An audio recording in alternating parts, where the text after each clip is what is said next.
எலிக்கு கிடைத்த பாக்கியம்.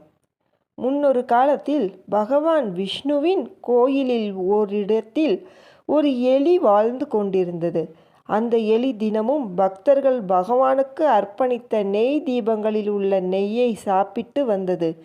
அதாவது தினசரி நெய் தீபம் அணைந்த பிறகு மீதமிருந்த நெய்யை சாப்பிட்டு வந்தது.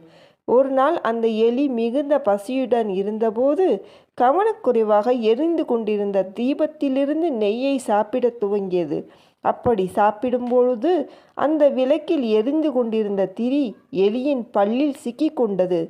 இதனால் திரியிலிருந்த நெருப்பு எலியை சுட்டெரிக்க எலியும்